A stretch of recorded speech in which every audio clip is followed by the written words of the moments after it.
Welcome to Entrepreneurs International Network, where entrepreneurs learn, network, and grow. I'm Richard Killen, the organizer. Today, Charmaine Hammond is training us on how to use collaboration and sponsorship to finance our projects. Charmaine, I have got 3 questions that I'd like to ask you so that we can get to know you at a personal level. Perfect. Number 1, I have heard, a little bird told me, that you are an executive producer of an animated movie that is coming out soon. Has collaboration and sponsorship played a role in this animated movie? And if yes, how? Yes, I am the executive producer of a movie called Back Home Again, and it comes out this fall. Collaboration has been key, Roger, from bringing in sponsors to support the film development and the release, to bringing in collaboration partners and social amplification partners to help us spread the word for sponsorship and collaboration to get the movie out there once it's released in the fall. So it's been a huge part of it. And it's a nonprofit production. So we're also able to support charities through this project as well. We've got 2 key charities that we're working with. Lovely. I'm sure we're going to hear more about it during your talk. You will. Question number 2. What was your very first career and how did it help you with what you do now? My first career was in jail as a correctional officer. I'm going to say that again, as a correctional officer, in case anyone's popping in. That was my first career as a jail guard. Correctional officer collaboration was key. Honestly, Roger, it was part of what kept us safe. It was part of what helped create a respectful environment in the workplace. And it taught me a lot about how collaboration plays a role in conflict resolution, because we dealt with conflict all day long. Oh, I'll bet you did. And the third and final question, what is the best lesson that you have learned from being a business owner and entrepreneur over the last 25 odd years? There's so many lessons. I would say the number one key lesson for me has been the power of relationships. That in business, power of relationships, it's helped me with everything from client acquisition to creating events, to finding partners and sponsors, to having mentors and support systems. So relationship. Okay. Now, participants, would you please turn on your video? It makes life much more enjoyable for Charmaine if she can interact with real human beings. Please stay muted. And if you have questions, type them into the chat. Every few minutes, I'll pose them to Charmaine. And that way you can be sure you're going to get all your questions answered.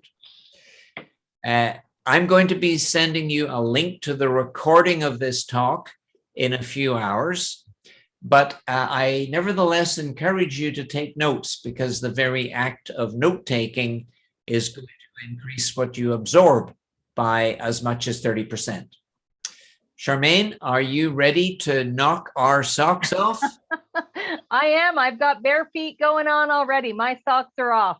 Then take it away. The next hour is all yours. Thank you, Roger. Oh, I'm really glad that all of you are joining us tonight to talk about collaboration and sponsorship, because whether you are a solopreneur, an entrepreneur with a small team, an entrepreneur that contracts workers, if you host events, if you have a product or service, collaboration is a great way to advance your business, market your business differently, and create a bigger impact with what you do in your business and your organization. So we might have some nonprofits on the call, on the session tonight as well.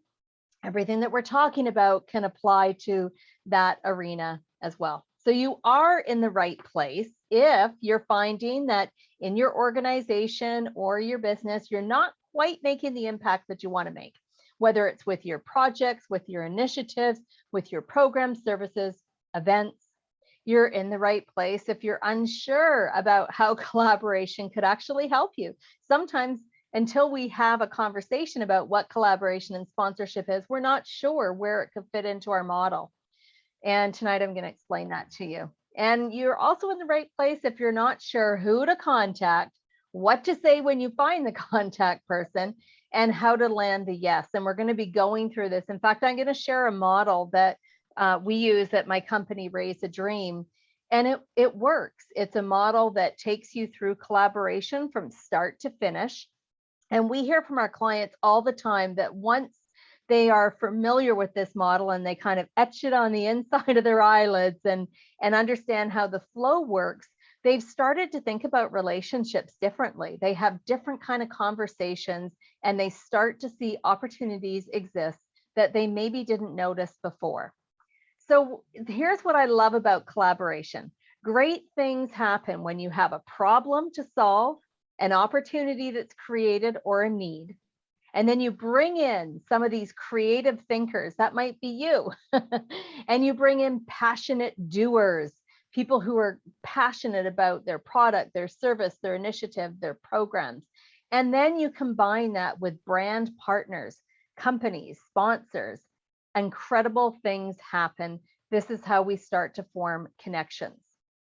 So as we start to talk about sponsorship, I think it's really important for us to all get on the same page around what sponsorship is and what it is not. And as I'm explaining this, I would love your input. If you've worked on a project where you've had sponsorship before, or you've worked or volunteered for a nonprofit that has had sponsors, feel free to type that in the chat box.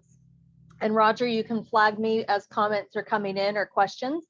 So when we think about what sponsorship is, this is important. In fact, I should highlight this first part of the definition. It is a marketing relationship. This is key. Sponsorship is a marketing relationship. It's the result of what happens when you strategically align yourself with other companies, other partners, other sponsors and brands.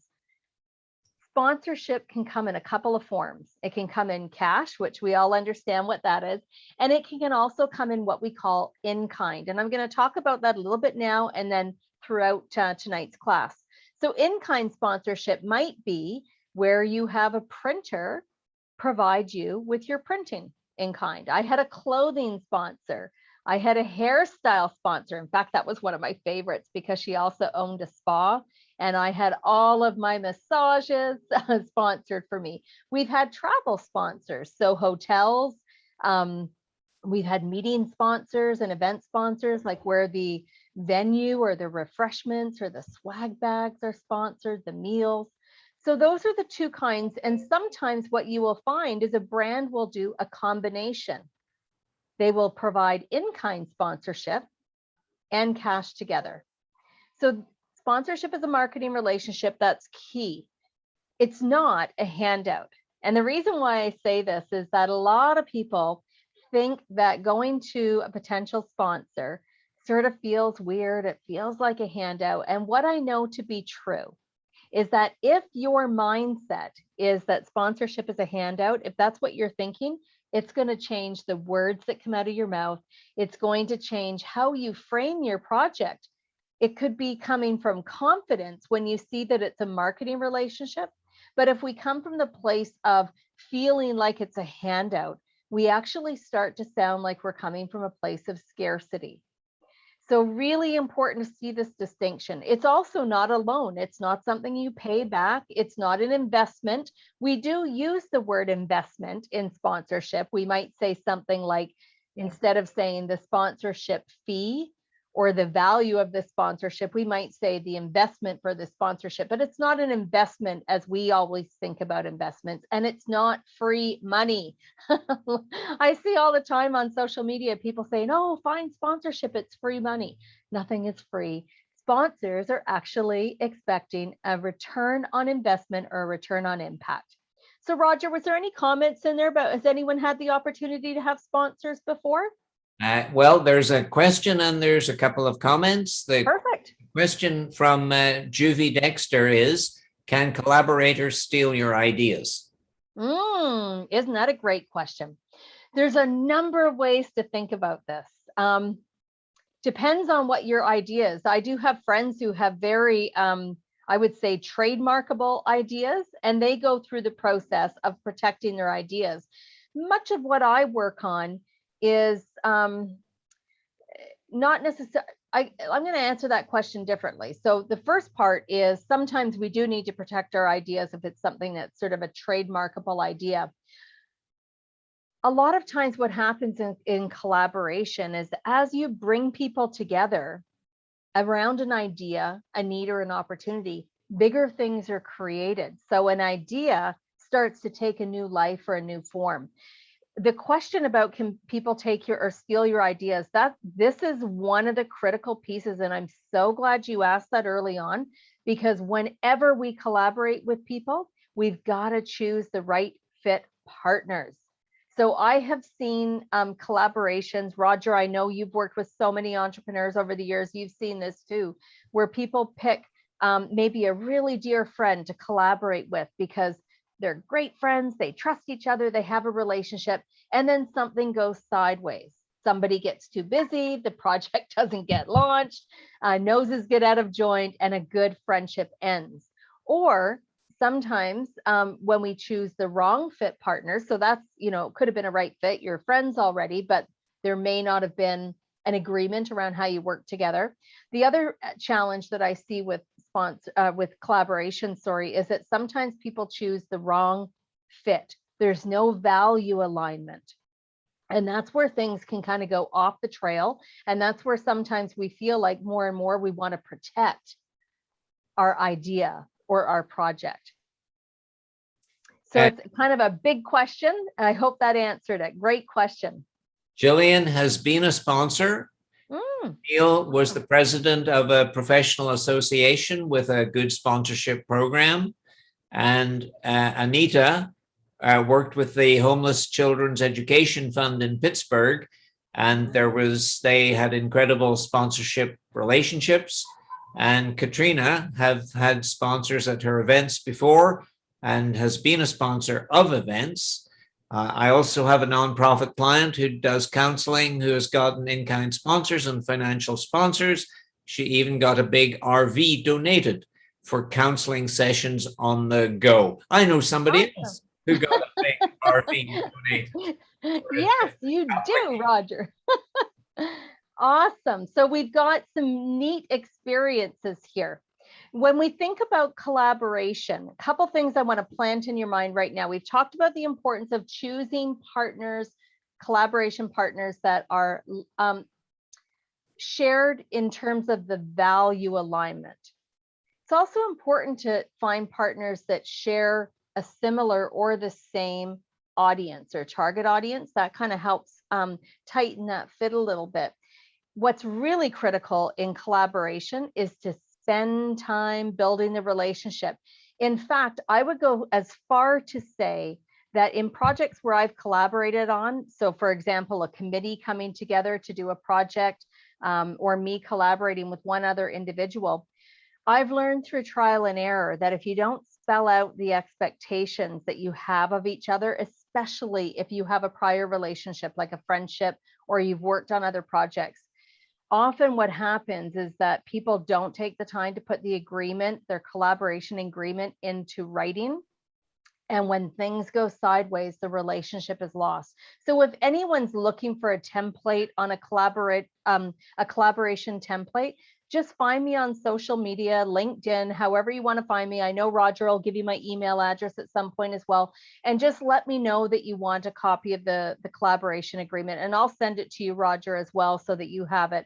But there's simple points in a collaboration agreement that you want to make sure you cover, such as what is this collaboration? Why does it exist? Who's involved? What date did it start? Is there going to be an end date? How are decisions going to be made? If money's involved, how is money being handled? How are you going to solve issues, challenges, or conflict if they happen during the lifetime? You might also have to talk about things like who owns the intellectual property or copyright. So you're going to do depending on the collaboration, some are very simple agreements and others are very lengthy and complex. And when you get into sponsorship, when you look at collaboration even one step deeper, and you're looking at in-kind or cash sponsorships, again, your agreements could look different. I have done collaborations and sponsorship with my hairdresser, my hairstylist, sorry, or a printing company. And those were really, I would call, somewhat informal agreements. In fact, my clothing sponsor and my eye doctor that I partnered with on an event years ago, that was just an email exchange. Yet when we had a motorhome sponsored for a North American tour that I did, that was a very detailed agreement, very detailed, prepared by lawyers. So it will look different depending on the type of collaboration and what is involved in the agreement. There's a couple of mistakes to avoid. And Roger, I know you've seen people in the world of sponsorship make some of these mistakes, because you and I have had some fascinating conversations around when businesses are learning about sponsorship, there's some challenges that they might come face to face with. One of the mistakes I see all the time is what we call the ask without a relationship. So I want y'all to think about how many of you, and you can do a heck yes if you've had this happen before, how many of you have been eating dinner, enjoying that nice time, and the phone rings in the middle of dinner, and it's somebody telling you how they have the best whatever. We've got the best product or service. We've got the best children's ball team. We've got the best event, and we think you would be a perfect sponsor. And they're trying to get you to contribute sponsorship funding to their project. Have any of you got those calls that they typically happen at dinner time, in my experience? If you've got those, it often will feel weird. And I challenge you to ask yourself, if you've ever gotten those calls, do you give money over the phone? Most of us say no, unless we know that organization really well. And the reason why is, how do you know what I want or need? We don't have a relationship. So really important, do not make asks of sponsors or collaboration partners without building the relationship and without finding out as much as you can about them. Another common mistake, we see this a lot in the event space. So any of you that host events, sponsors tell me this all the time. When I ask them, what is your number one pet peeve? They actually give me two. One of the pet peeves from sponsors are, they say people do not give us enough time. So your event is in 3 weeks or 7 weeks. Oh, we've got to get sponsorship or collaboration partners. And then they start with the phone calls. And many companies, it is a lot of work for them to approve a sponsorship arrangement. So it's really important to give partners enough time to go through their internal channels to get the necessary approvals. The second pet peeve that sponsors make, or sponsors tell us that sponsor seekers make, is generic proposals, creating some kind of a generic deck. They usually have gold, silver, and bronze levels in there. And then the sponsor seeker fires out all these emails that weren't requested. They were just sort of e-blasted to people asking for money. And that will generally end up with a no. So if there's one takeaway I can give you right now, no more generic proposals, no asking for money without a relationship. Make sure you give sponsors time. And the other common mistakes are people diving into sponsorship and meeting with sponsors without doing the necessary research. We're going to talk about that. And then these generic pictures that I said. Roger, and I know that you've, feel free to add anything. Are there mistakes that you've heard entrepreneurs or sponsor seekers make that I haven't covered here? I think you've covered the big ones. Okay. All right. So we don't want to make those mistakes. So alignment, let's go back to alignment. This is the motorhome that we had sponsored for our Million Acts of Kindness tour, sponsored by an incredible company, Fraser Way RV, who is a company in Canada. And they were phenomenal to work with. There was so many shared values that my company, the project I was doing, and the reason why you see a dog's face on the top of the motorhome and the motorhome behind Petland Canada. Petland Canada was another one of our partners. And this was a 10,000 mile journey across North America, right from Vancouver, right across the States and back home again over 6 weeks. And the mission was about kindness. And so when we think about shared alignment, I remember thinking, I don't know if I'm going to be able to find a motorhome sponsor, because why would a motorhome sponsor be interested in a kindness tour that my husband and I and our dog Toby are doing? So interesting story. And here's a juicy tip for you all. How did I find that sponsor? Well, I had never even really been in a motorhome, honestly, before this tour. So this was a brand new arena for me. And I thought, well, where do motorhome companies hang out besides their lot, their business location? Where do they hang out? And I was researching. There happened to be a motorhome trade show that was happening right around my community. So I went, and every single booth, every single one tried to sell me a motorhome. No questions about what I wanted the motorhome for. Had I ever been in one? Do I know what I'm looking for? Nope. Just dove into the sale. And I thanked them and continued walking until I got to almost the last booth. And I fell in love with this company immediately, because the gentleman that I was talking to had a name badge that said Captain Kirk. And I just thought, this is great. So we had a wonderful conversation, and he asked me all kinds of questions. Why do you want a motorhome? What are you doing? As our conversation continued, I discovered that this company at the time, so this is almost 6 years ago, at that time, one of their interests was finding projects to support that blended travel, business, and pet owners. Guess what? That's what my tour did. So we worked for many months working together to find a way to partner. So you want to build relationships with brands and companies and businesses, whether it's your local coffee shop or pizza shop, your hairstylist, right up to a big company like a bank, an insurance company, an airline company. Doesn't matter what size of the business it is, you want to make sure that you build a relationship, that you learn about their values and their goals. You know what matters to them. You find synergy around the shared audience. So here's an example. There was a company in Canada that I love, and I shop at this company all the time. We had a couple of discovery calls, but they weren't a fit for our Million Acts of Kindness tour. And the reason why is because the audience that we were going to be in front of was not the audience that they serve. And so we couldn't find that synergy. Fast forward 6 years later, now I'm back in conversations with them about a completely different project, the Back Home Again movie. This is why relationships are key. Once you build that relationship, even if it's a no or a not yet, keep that relationship going, because you never know when they might be the right partner for you. And remember that, oh, got a question? Yeah, go for it. Where do you go looking for sponsors? Asks Juvie. In a wealthy location, question mark. So I'm going to give you a short answer, and then I'm going to come back to that question when we go through the model that I'm going to share with you. So one of the things that you want to do when you're thinking of looking for sponsors or collaboration partners, one of the things that you want to be super clear on is who is your audience, because that's part of how you find the sponsor. First of all, who is the audience that you're serving? Because then you start to look at what businesses or organizations, brands might want access to the audience that I have. And there's one piece that I want to say here.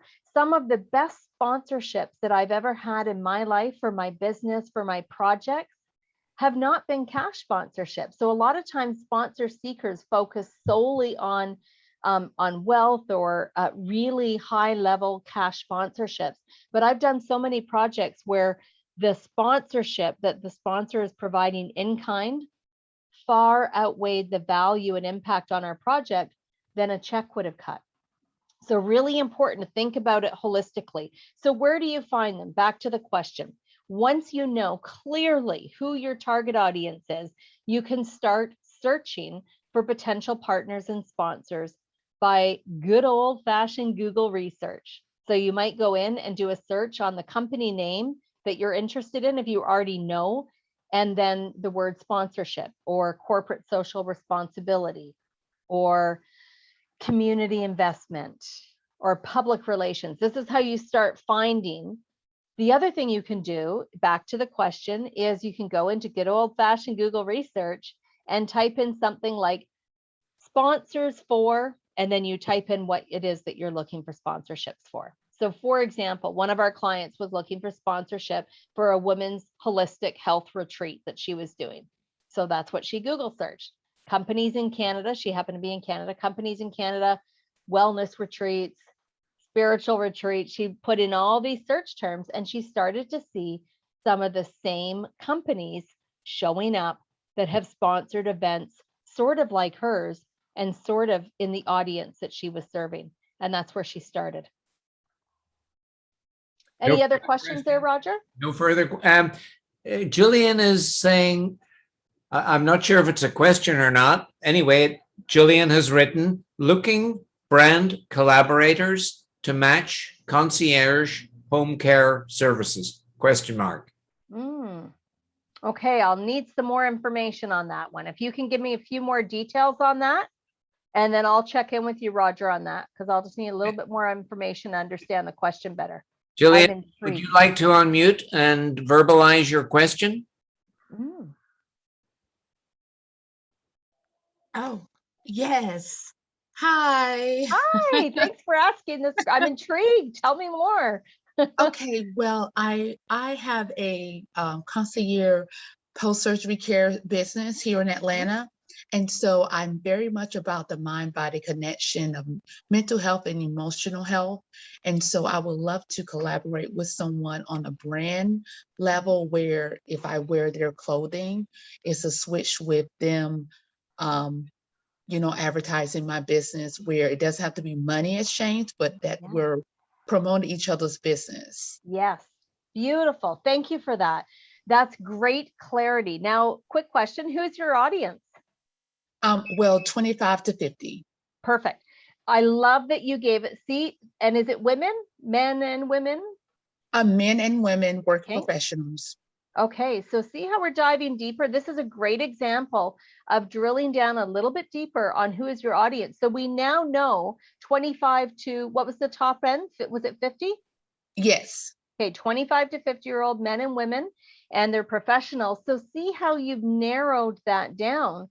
So this is going to help you when you start thinking about who might be a great clothing company, because you mentioned clothing, for example, that services that market. The other question, here's what I always suggest to people. Start local, start close to home with products you know, love, and use. So if you have a favorite clothing line that you wear, that's often the place to start. Okay. So then maybe like medical scrubs. I've already kind of started putting my pictures with the scrubs line that I do wear. And so just to give like a shout out, like, hey, I'm wearing their label. So yeah, we'll see what happens. Yeah, and then what you can research those companies whose products and clothing just feels like this feels like an aligned company. And you can reach out to them. And I'm going to show you in a minute on our model how you can reach out to them. Okay. Thank you. Awesome. You're welcome. And thanks for going a bit deeper on who the audience is, because for all of you listening, I want you to do the same exercise. Ask yourself, who is my audience? Then drill down, drill down, drill down, because eventually the sponsor is going to say, who is your audience? And they're going to ask you. So we want to be prepared. Awesome. Any other ones, Roger? No, carry on, all yours. So this is the movie I was telling you about, Back Home Again. We're so excited about this. This is the one that I was mentioning to Roger that I'm the executive producer of, and it's an animated short movie based on the Fort McMurray, Alberta, Canada wildfires that happened in 2016. And it is a beautiful screenplay written by Michael Mankowski about the forest fires and about the power of community. And it was created to be a conversation starter about mental health, connection, and community. And collaboration and sponsorship is a key to how this movie was produced, how this movie is going to be launched. And there are so many ways. So the question a moment ago was about in kind, and that we have numerous examples about how partners have come involved to help us with marketing, to help us with the production of the movie, to help us planning events, to help us with the marketing. So when you think about your project or your business or your organization, I want you to just think really big. And if you don't have an idea file, I'm going to encourage you to keep an idea file, a Word document. It can be something in a Google Drive, but an idea file. And every time that idea comes to your mind, jot it down, because my experience has shown me sometimes the most unusual idea becomes one of your most successful outcomes. So I'd love you all right now to think about, who is your audience? Let's start the process. Who is your audience?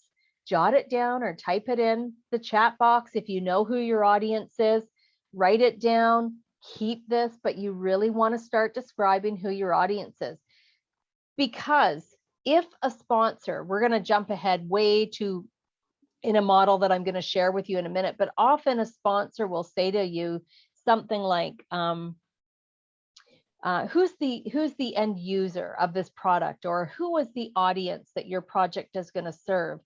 And they want to hear you be able to describe it in a lot of detail, not just say, our audience is families. They want to know, what kind of families? Where do these families live? Do both parents work or just one parent? What might be the income range of this family? Do they have children? If yes, how many? And what ages might the children be? What do they do?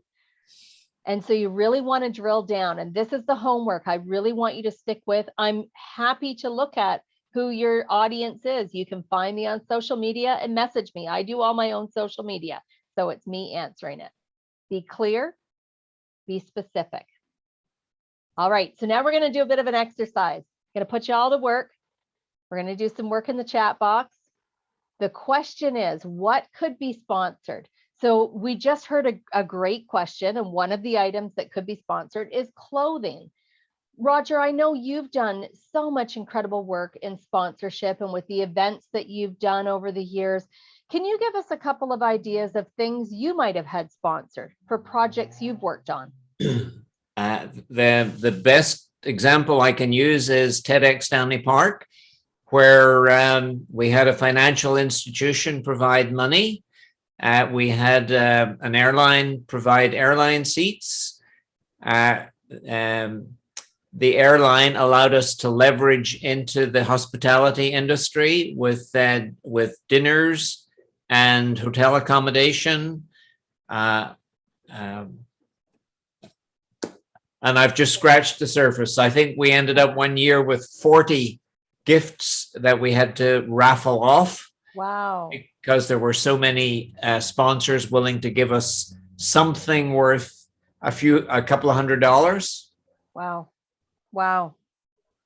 Beautiful. So this gets the brain juices going, the ideas going. Feel free to type in the chat box from your perspective, what would be cool if you had it sponsored? So cash is one thing. I'm going to look at in kind for a minute.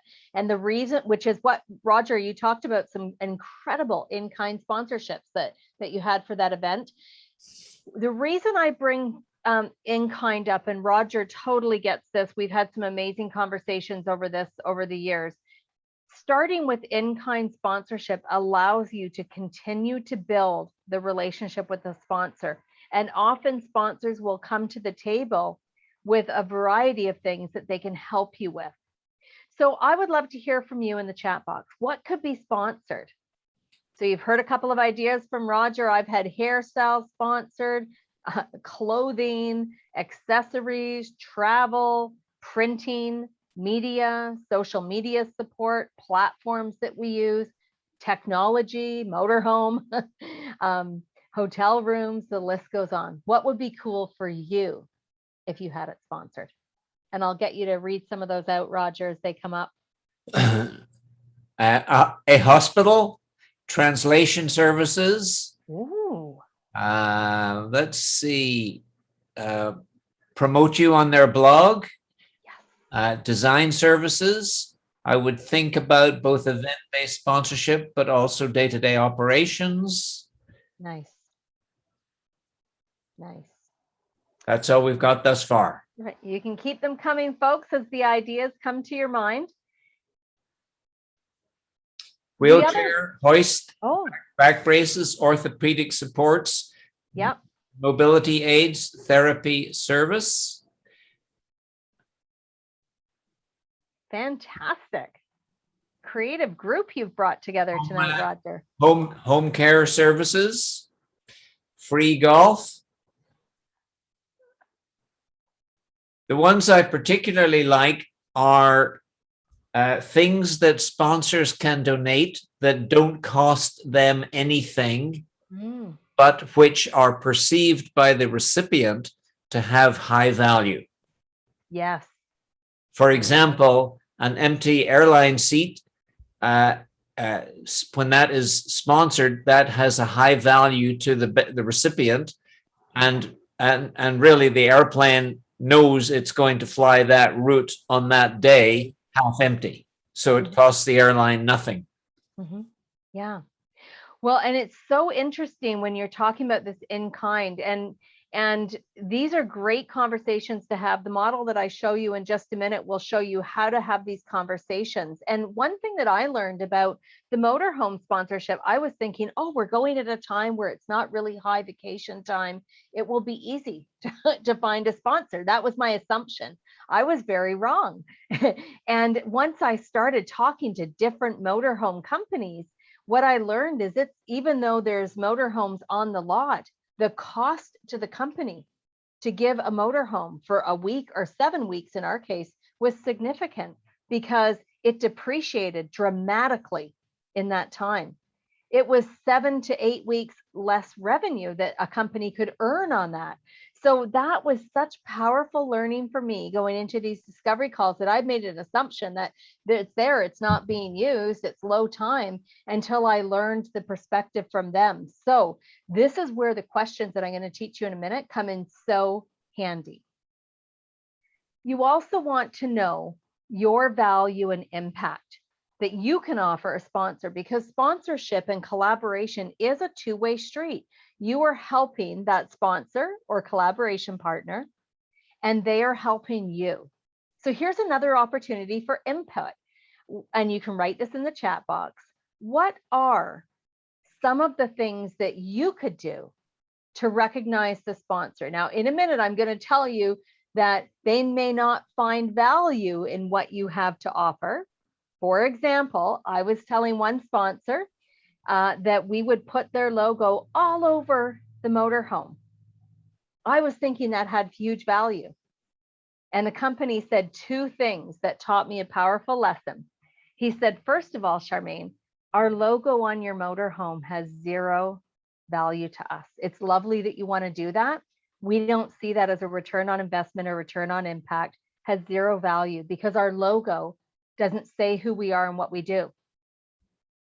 It's an image and it doesn't tell anybody. So are people going to drive by, take a photo of that logo and go look it up? Of course not. So he said zero value. That's not how people buy our product and service. So that was really powerful learning. But I know every single one of you on tonight's class has a lot to offer sponsors. And these are just ideas. These are just ideas. So some of you, how many of you have a blog or write articles? Type in the chat box, heck yes, if you do blogs or articles. What about podcasts? Some of you I know might have a podcast, or you might be a guest on podcasts. That might be a way of bringing value to a partner. Some of you host events. Roger's example was a great example of events where Roger was able to provide those companies with an audience and exposure. So I'd love to hear from you as we go through the rest of the class. Type in some of the ways that you could offer value to a partner. It might be putting their logo places, a logo on a standing banner at an event. We had a t-shirt sponsor for our Kindness Tour, and we had other sponsors that contributed cash to be on the t-shirt. So it can look really creative. It might be giving a sponsor stage time at an event for 2 or 3 minutes. It might be bringing on sponsors. We've had sponsors, and I've done this with many projects, where when I'm on media, sometimes I bring a sponsor with me, and that has huge value to them. So you always want to think about having some ideas about how you could engage the collaboration partner or sponsor in what you're doing and what value you could bring them. And the other question to think about is, who's on your dream sponsor and collaboration partner list? Who's on your list? Who would you love to build a relationship with? It might be products and services that you use right now. It might be a product or a service that you would love to be in relationship with. But this gives us a starting point. So the example a few minutes ago about the scrubs. There might be a ton of companies that make scrubs, but maybe there's 2 or 3 that really resonate with you. You might put them on your dream sponsor list.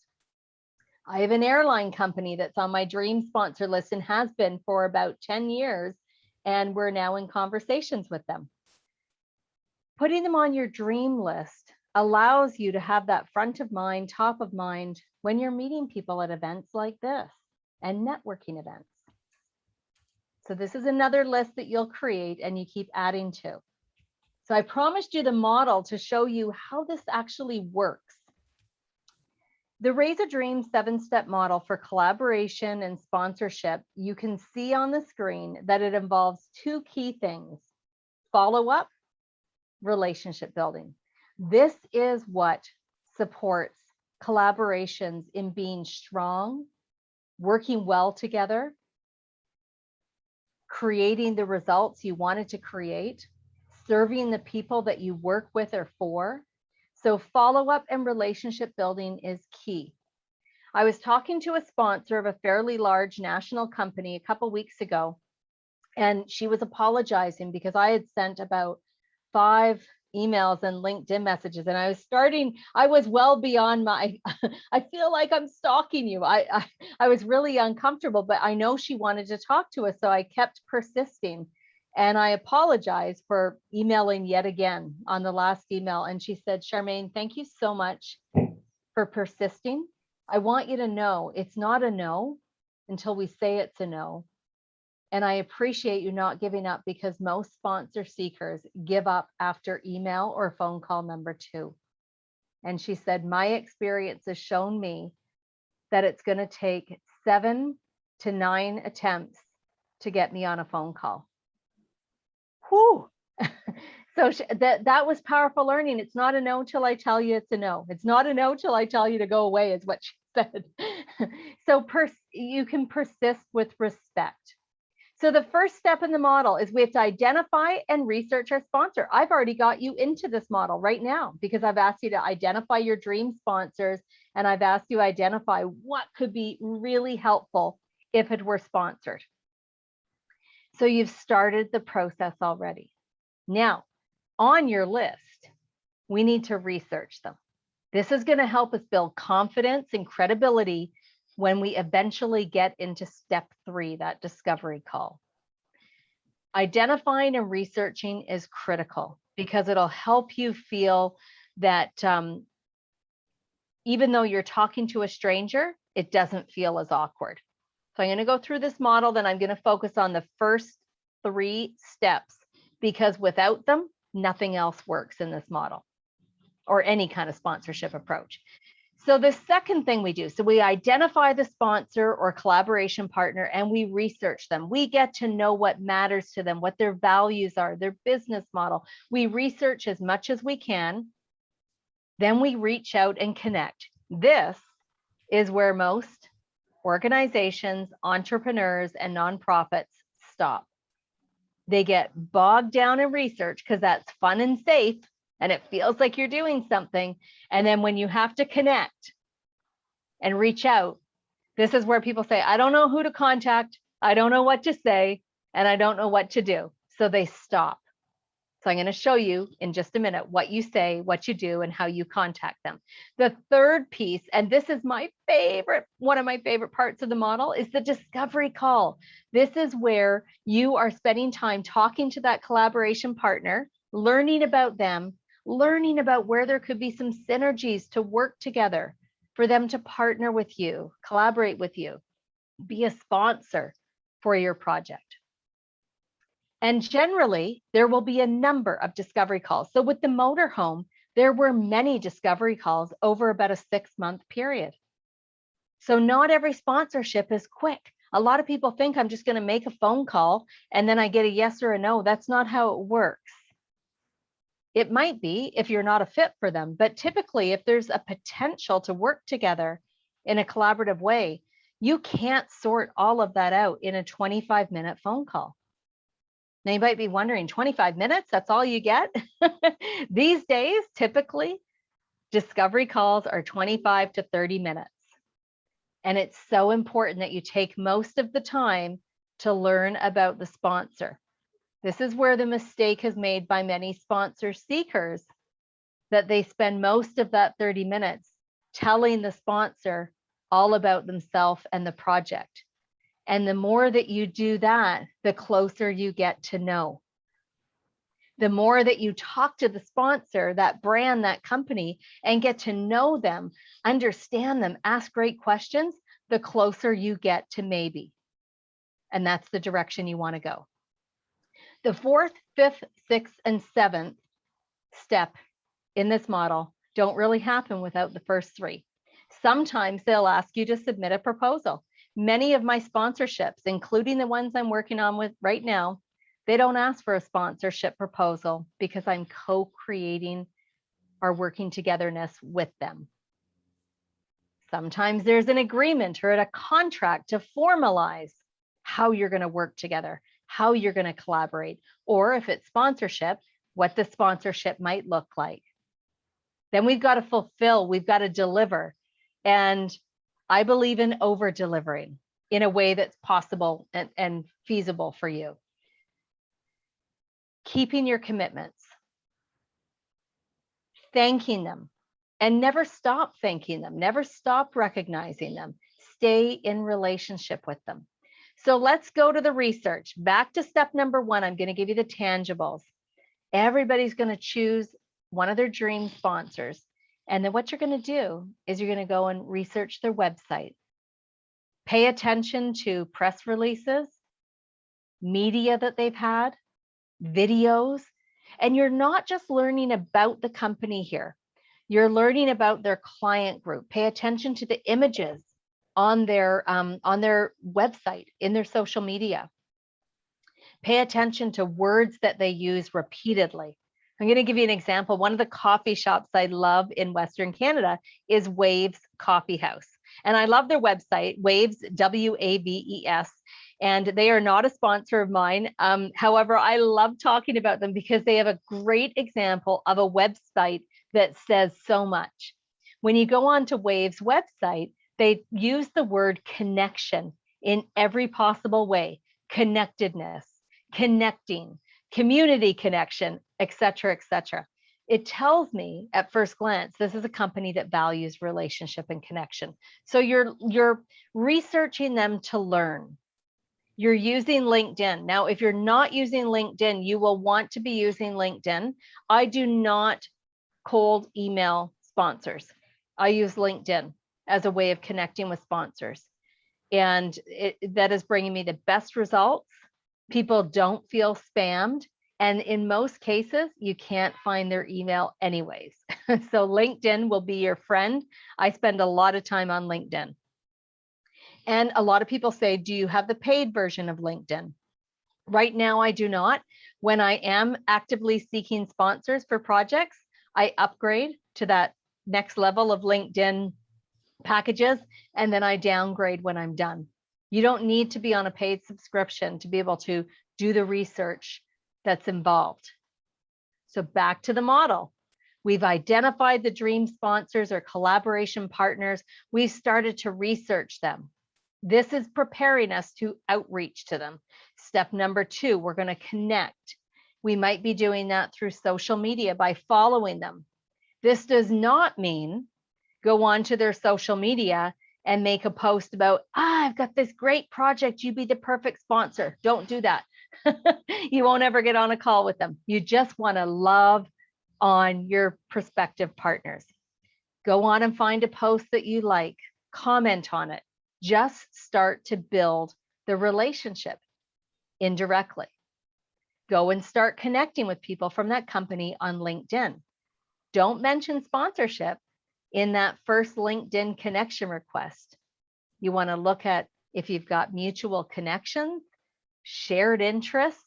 Maybe they went to the same school or university that you did. Maybe they live in the same community. You're looking for something shared, and your LinkedIn connection request is something really simple, such as, hi, Roger, I see we have some shared connections on LinkedIn, and you have an interest in business events, as do I.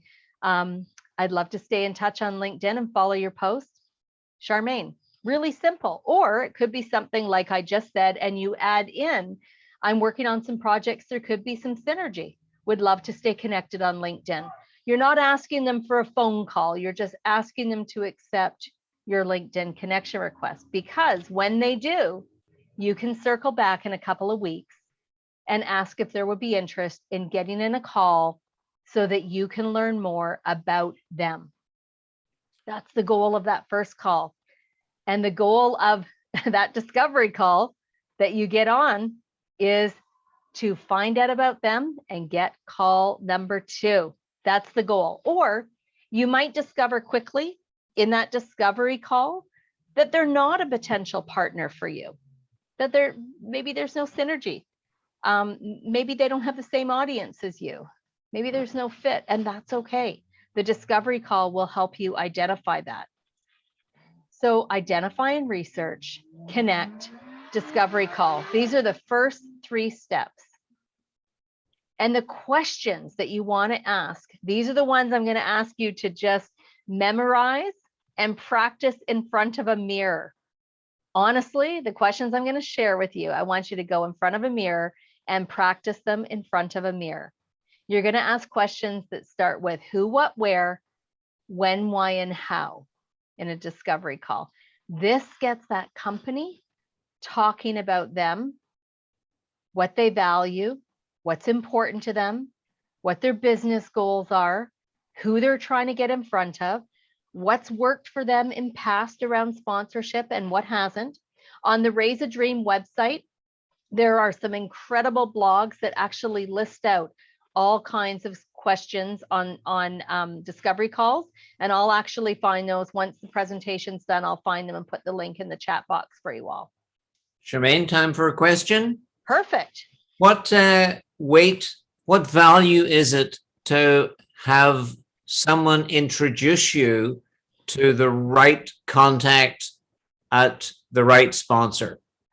Oh, I love that question. And I love the fact that you opened up with a W question, the what question. So there's huge value, because so I'll give you I'll answer the question through a story. One of the sponsors that I was researching, I really like this brand, Kind Snacks. I eat them all the time when I'm traveling through the airports. And there were some synergies around what I was doing at the time and wanted to connect.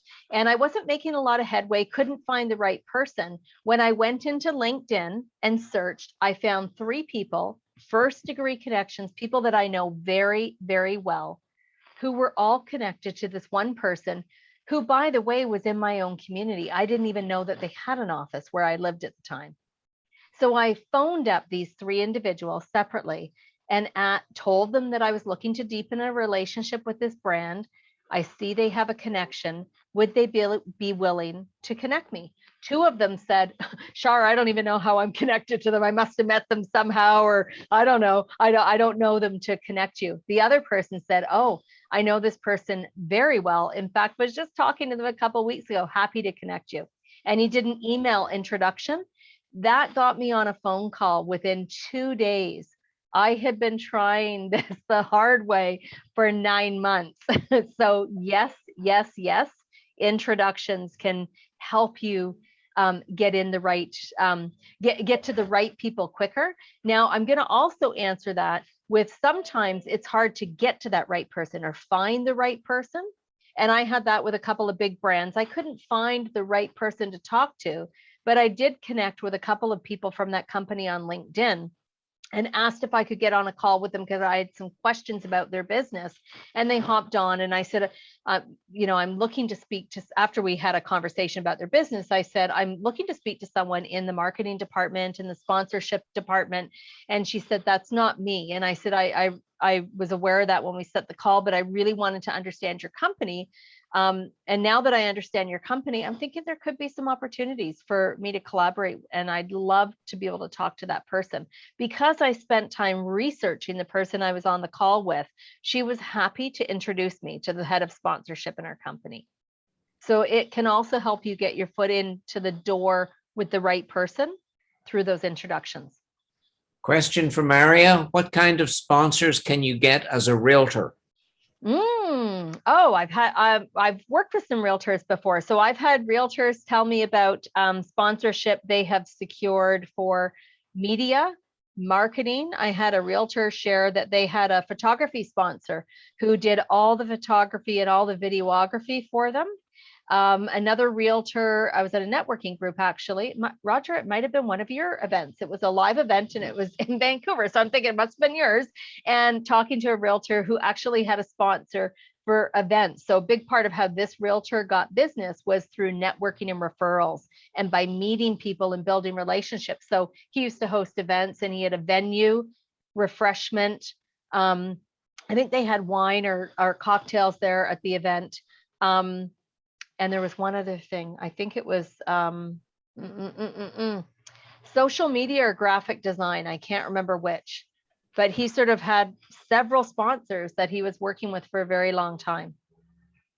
Oh, and clothing. I've talked to some realtors that also have clothing sponsors. Hopefully that helps and plants some ideas. Yeah. No further questions? Awesome.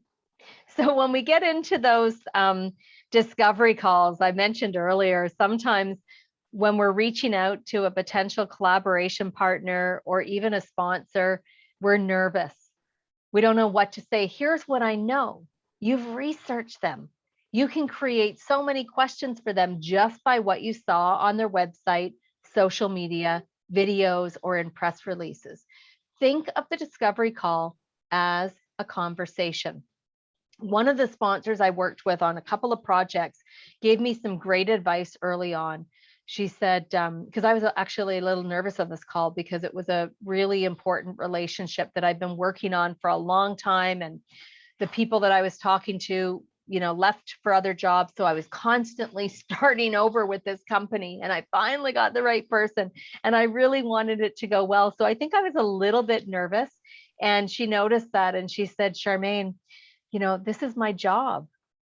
We're just people. We have families and friends like you. I have a dog. You have a dog. Treat this like a conversation. And that was so important. So remember that we can inside be fear, doubt, apprehension, worry, feeling unprepared. On the surface, we want to, try and be as confident as we can. And how do we do that? Through preparation. How you show up. I'm gonna emphasize something. How you show up on calls with potential collaboration partners and sponsors. How you show up physically, how you look, how you sound is really important. Really important because you are showing that sponsor what you are like to do business with. So if you're 5 minutes late for that call, and that sponsor is emailing you, or that collaboration partner, are we on for today? Oh, yeah, I was just running a few minutes late. I never book calls back to back when I'm going on with a sponsor call. I always leave time to let go of where I just came from, be prepared, look at my notes, get those who, what, where, when, why, how questions in front of me. And then when I come on screen or on phone, I'm 100% there. I'm not distracted. I'm not late because I don't want them to think if I was late for this, that I'm going to be late for them. So how you show up teaches sponsors and collaboration partners what you are like to work with. So I'm going to put the discovery call question examples in the chat box for you shortly so that you can print them out, have them, practice them in front of a mirror. Sure. Honestly. Charmaine, Yeah. a generic question. Anthony has asked me how he would reach out to a particular actor. So the generic question behind it is, how do you get a celebrity endorsement? Oh, so there's several different ways that I have seen celebrity endorsements happen. So one of the ways that I've seen is by working with like a PR company, working with their PR company. That's one way. Another way might be to build the relationship. I love talking about Jack Canfield because he was one of my mentors for years.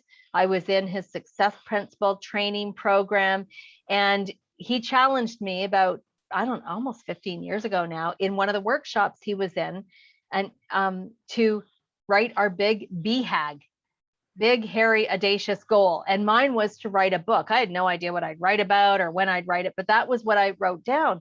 Fast forward to a few years later, I saw him again at another event, and I said, I'm working on that book, and one day I'm going to send you that book.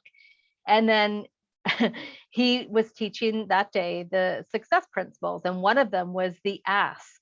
So I was in his coaching program by now, so it was really deepening my relationship with him and my coach that I was working with, Gary.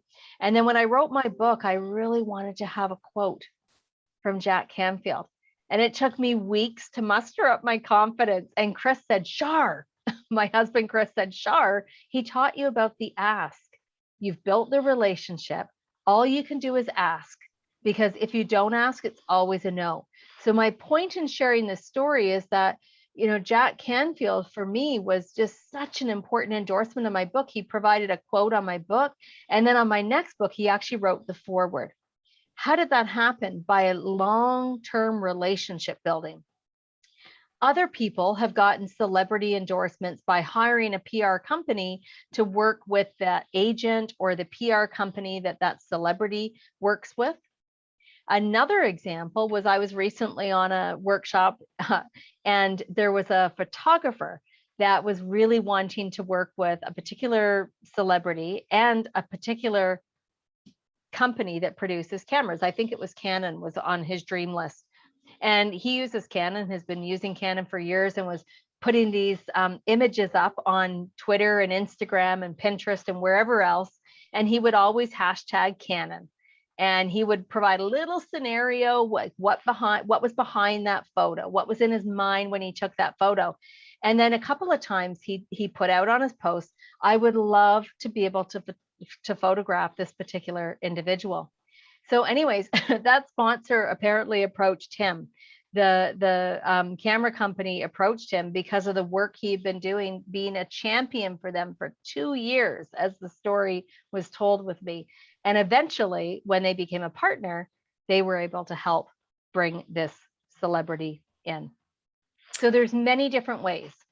Joshua Rosales asks, could you advise of sponsors for a professional services firm?